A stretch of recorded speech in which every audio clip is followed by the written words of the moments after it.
society so widely extended as Freemasonry, the branches of which are extended over the 4 quarters of the globe, it cannot be denied that we have many members of rank and opulence. During his initiation, every apprentice Mason is told that Freemasonry is a moral organization, and its 3 guiding principles are brotherly love, relief, and truth. In more modern terms, you could probably describe them as brotherly love, toleration, tolerating other people's ideas, getting on with people whether they hold the same ideas as you or not. Relief, charity in its widest sense, not just giving money, but giving of your time, your talents, your expertise within the community as a whole. And truth, striving to be as truthful as you can in your dealings with other people, in the way you carry out your daily life, and sort of acting squarely with people. But these sentiments have a hollow ring for some disillusioned Masons. Brotherly love, relief, and truth has been replaced by envy, hypocrisy, and lies. It will be thankfully received and faithfully applied. Have you anything to give in the cause of charity? I have to give my talents to the Masonry. Were you deprived of everything valuable previously to entering the lodge? Yes. If you had not been so deprived, would you give freely? Yes, I would. Worshipful Master. A brother is asked for money, for charity, and they make sure he has none. And they say to him, you will remember that peculiar moment when you were first admitted into Freemasonry, figuratively poor and penniless. Now then, I know that that is done to impress the charitable work of Freemasons. But there's men at the top don't give money. When I was the charity rep, I had a right job to get from the top Freemasons, Grand Lodge officers, £5 a year. I had to write to them sometimes 3 times. By command of your worshipful Master, I give you the Tyler's toast. To all poor and distressed Freemasons where'er dispersed over the face of earth and water. Tonight, we examine 3 cases which call into question Masonry's claims of brotherly love and truth. To all poor and distressed Freemasons. And we look at Freemasonry's record on charity. Masonic charity is not like rattling collecting cans on street corners. Each member is expected to give what he can afford, and Freemasonry is like a big mutual assurance fund, with most of what Masons give to charity going to fellow Masons or their families who've fallen on hard times. They raise money for Masons' widows and children, for a Masonic school, and for charities serving the Masonic aged and sick. They have their own hospital, the Royal Mesonic in London. For these wholly Masonic causes, the Brotherhood's charities in England and Wales collect and expend around £16 million each year. But recently, local newspapers have been deluged with hundreds of stories about Freemasons' gifts to non-Masonic charities. Apparently, the Masons are building a new image, as the Kent Evening Post reported in June 1987, when Masons handed a cheque to a Chatham hospital. Masons have been told to build a new image and go public on some of their good works. Increasingly today, Freemasonry gives from the money it raises to non-Masonic causes. This minibus was presented to help the aged by Masons in the... Armed with their own public relations video, rank-and-file Masons now emphasize a new outward-looking image. Freemasonry in this country and throughout the world has done a great deal towards the community. And no more can this be seen than in the question of the amount of money that Freemasonry gives to charities which have nothing whatsoever to do with Freemasonry. As you will know, they've given £250,000 to the Great Ormond Street Appeal. But we've discovered that of every £20 collected and spent in 1988 by English Freemasonry's national charities, £19 went on Masons or their dependents, and just £1 to non-Masonic charities. Out of a total of £16 million, only £800,000 went to other causes. So despite their new image, the brethren, it seems, still prefer to look after their own. The Masons have been cleaning up their image for a more particular reason, to fight mounting opposition from Christians. In 1986, while a Church of England inquiry was trying to decide whether Freemasonry was incompatible with Christianity, the Brotherhood announced it was giving sums of £5,000 to Salisbury and 3 other cathedrals. Since then, many more cathedrals have each been given £5,000. Masons say this is to help save Britain's architectural heritage and to honour the stonemasons from whom they claim descent, but Anglican priest John Lawrence is not convinced. It's a strange coincidence that as Freemasonry has been seen in rather a bad light recently by the Church of England, that they're now giving more money to it. Now, is it to cull favour? Well, I suppose everybody has their own opinions on that. I would ask, why don't they give it secretly? Why do they make such a fanfare of publicity about it? Great architect of the universe, may we who are blessed remember those in need.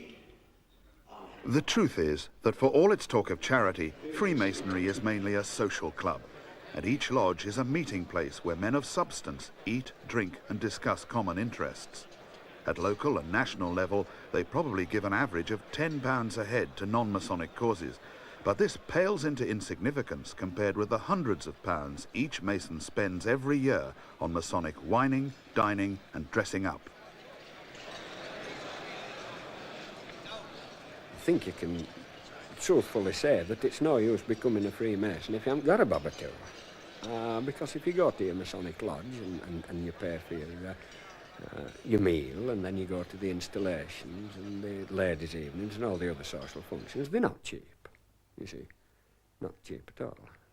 Ain't seen the sunshine, I don't know when, stuck in Folsom Prison, time gets dragging on. If helping worthy causes were a Mason's prime aim, he could do it just as well outside the lodge. For example, the charity country and western concerts which non-Mason John Watman and his friends put on in the early 1980s helped raise £250,000 for Stoke Mandeville Hospital. So it's poignant that this man of charity suspects he was forced into bankruptcy as a result of action by Freemasons in and around the small Oxfordshire town of Watlington. In 1982, Watman bought an old pub on the outskirts of the town. Called the Carrier's Arms, it was well known for live music. Watman started putting on different music each night, and the new venture thrived. But some local residents complained there was too much noise from the pub. The police were soon paying calls, sometimes 3 or 4 times a night. I never found out anyone's name who had been complaining. In the end, I was just told they were anonymous calls. And really, looking back on it, the amount of time that must have been wasted on anonymous calls from Thames Valley Police was incredible, really. Just coming from Tame alone must have taken them 15 minutes. And if they're doing this 3 times a night some nights.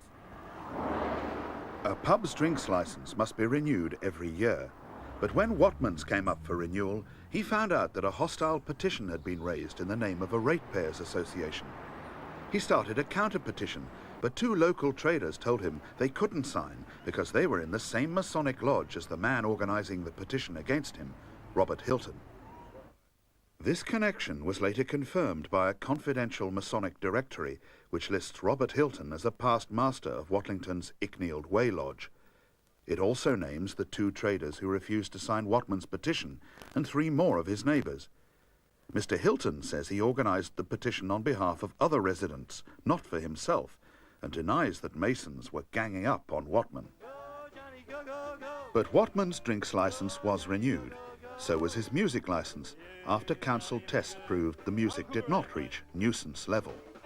Even when live bands were playing, the meters proved the noisiest sound outside the pub was the squeaking of the pub sign. Yet Watman's problems got worse. The pressure from the police was incredible. I mean, they were coming down, one particular night, they came down, I think there was 4 times in an evening, and sat outside in the car park till everyone had gone. Now, if you run a public house, it's very difficult to run it successfully if police are there all the time. And it was then that I began to think they're doing it for a reason, to stop customers coming. Convinced that police pressure was ruining business, Watman decided to quit. He closed the pub and put it on the market, but before he could find a buyer, the drinks licence had to be renewed again. This time the police objected, not because of the noise, but in effect because of the silence. They claimed the shut-down pub was a temptation to burglars. At the last minute, 7 police officers came to the court to give evidence, but as Watman's barrister had not been notified, they were not allowed to testify. Even so, the magistrates decided against him. They were out for half an hour and they came back and decided that I didn't have a pub licence anymore. Even though, in a sense, no evidence? No evidence was given at all. No evidence was given against me as a person, whatever, you know. The magistrate's decision brought financial disaster on John Watman. He had to sell the carrier's arms for £30,000 less than he paid and was forced into bankruptcy. But now he felt he was assembling more and more pieces of a Masonic jigsaw. He had long been puzzled by the attitude of Inspector Ron Duncan, who had been in charge of the officers from Tame Police Station who had paid so many visits to the carriers. But Duncan was not only a police officer, as Watman now learned from a friend who was a former policeman. He himself was a Freemason, and he said to me, did I know that Inspector Duncan was also a Freemason from the St Mary's Lodge at Tame, where all the lodges meet in that area? And I says, no, I said I knew nothing about the Masonic there. And then he pointed out all the people that were involved with what happened to me who were Freemasons. Watman made many complaints against Thames Valley Police, alleging harassment, but a 20-month inquiry found no evidence to justify taking any action against any officers. He's still convinced he was victimised, but the mere fact that most of the people he came up against were on the square proves not conspiracy, only coincidence. He's now back in his old job as an engineer. It's ironic that he's using Freemasonry's symbolic tools for a practical purpose, making walking aids for disabled children. Dissatisfied with the police investigation, Watman has taken his complaint to English Freemasonry's headquarters. We looked at it, we find that there are 2 people who opposed the grant of a licence for his pub because they believed it was going to be noisy and disturb them, and those 2 people happened to be Freemasons. Nothing to do with the lodge at all. Can you understand why, though, that he should see a Masonic conspiracy when he discovers that many of the people who he perceives to be against him, ratepayers, leaders, councillors, policemen, are all Freemasons who all meet at the same Freemasons' Hall? I can't understand it because I know that Freemasonry isn't for that sort of thing. Some people might think you're sort of paranoid, you're imagining the whole thing. I think that's how they get away with it, that they like to interpret it that way. But I don't think I'm paranoid. I've stuck at it for 5 years now to try and prove in some way or another what can, or what can be misused within the Masonic organisation. Arthur Edmonds is a Freemason, but he also feels that his life has been ruined by the charitable brotherhood known as Freemasonry.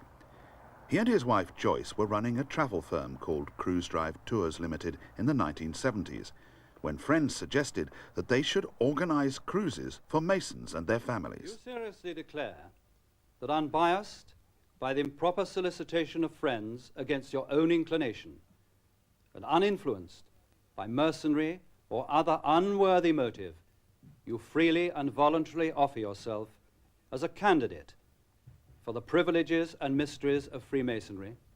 I do. I do. At his initiation, every Mason swears not to use Freemasonry for personal profit. As a past lodge master, Arthur Edmonds was well aware of this, but the whole point of the cruises was that all profits would go to Masonic charity. It's unusual for Masons to raise money like this, but with the help of a Masonic colleague, he got clearance from Grand Lodge and advertised in the national press.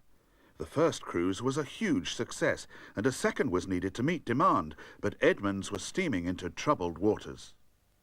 I was summoned before the Grand Secretary. I thought, oh good, I'm going to be congratulated for raising, I think by then it was about £28,000 for charities. But the Grand Secretary at the time, James Stubbs, did not offer congratulations. According to Arthur Edmonds, the meeting, which took place here at Freemasons' Hall, was anything but pleasant. Referring to letters of complaint from a few Masons, the Grand Secretary said he was opposed to Masonic cruises in general and advertising them in particular. I'm not having it, he said. No more. I said, no more. Masonry teaches me to look after charities. And that's what I'm doing, quite legally and with your permission. I said, you are conducting a star chamber with me, and I won't have it.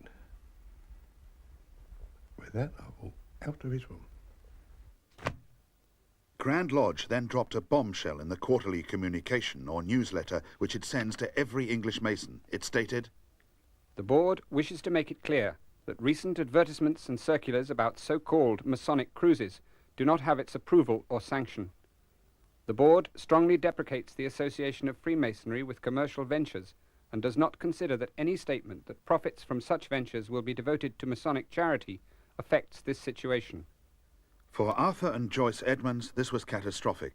They'd contracted to pay £250,000 for ships for further Masonic charity cruises. But after the newsletter was read out in all lodges, bookings dried up and cancellations poured in.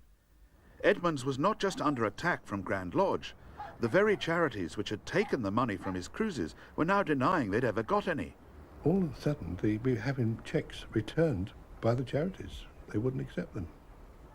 One particular one, the Masonic Hospital, stated that they could not state whether any money had ever been received from Cruise Drive Tours Limited or me. And yet before that I'd had masses of congratulatory letters and I had every receipt.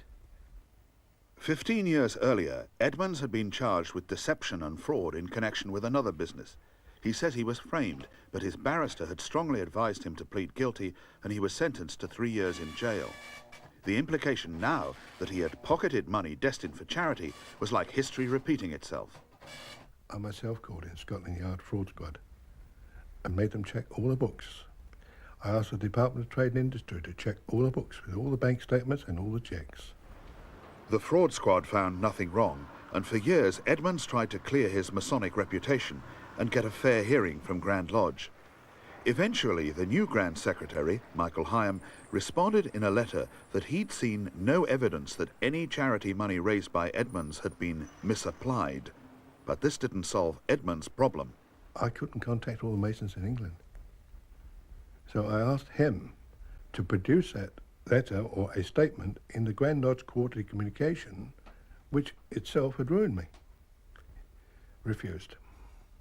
Mr. Edmonds asked you to reproduce that letter in the quarterly communication to clear his name. Why did you refuse to do that? Because I didn't reckon that I was in the business of clearing his name. What we had done was to stop his cruises being described as Masonic with apparently Grand Lodge's approval. He asked me for a different assurance, and I went as far as I thought I reasonably could, and I did so in that letter. Edmonds had been ruined. As a result of Grand Lodge's actions, Cruise Drive Tours had gone bankrupt, and he and his wife were reduced to living on the dole. Surely they would not deliberately have destroyed your business and made you bankrupt. I think for power, they would have done anything. And the power being that they can wield over ordinary Masons. Not even its staunchest defenders would claim Freemasonry as democratic. But sometimes the hierarchy's preoccupation with rank and ceremonial can be offensive to ordinary brethren, such as when officers from Grand Lodge visit the more humble outposts of the craft. These top brass come into a lodge, you have to give them salutation. And it annoys me immensely that you have to pay homage to the man. Some of them you give them 7 salutes, some 5, some 3. And then the man who is the most senior Mason will say, "We thank you for your salutations." And you know damned well he's a hypocrite. Freemason Leonard Acklam is a past master of the Brighouse Lodge in Brighouse, Yorkshire. Now running a china shop, he was previously a plumbing and heating engineer. Some years ago, he instructed a solicitor to take action to recover a debt of £10,000. For a whole year, whenever Acklam asked what was happening, the solicitor fobbed him off with excuses, until Acklam eventually heard from a court clerk that the case had been lost by default. It had been dropped in the bin. I said, "What do you mean?" He says, "You've lost by default." How can I have lost by default? Because your solicitor had appointment at Huddersfield Crown Court with the defendant's solicitor, and your solicitor never turned up. My God. £10,000 down the drain. Like Acklam, the solicitor who failed to turn up in court was a Freemason. As such, he should have been bound by the ritual oath to support brother Masons. I will not injure him myself. I will not injure him myself. Or knowingly suffer it to be done by others. Or knowingly suffer it to be done by others. If in my power to prevent... Acklam was bound by the same oath, but felt that the solicitor's negligence should not go unpunished. He sought advice on whether or not to sue his brother Mason. That's when the pressure started.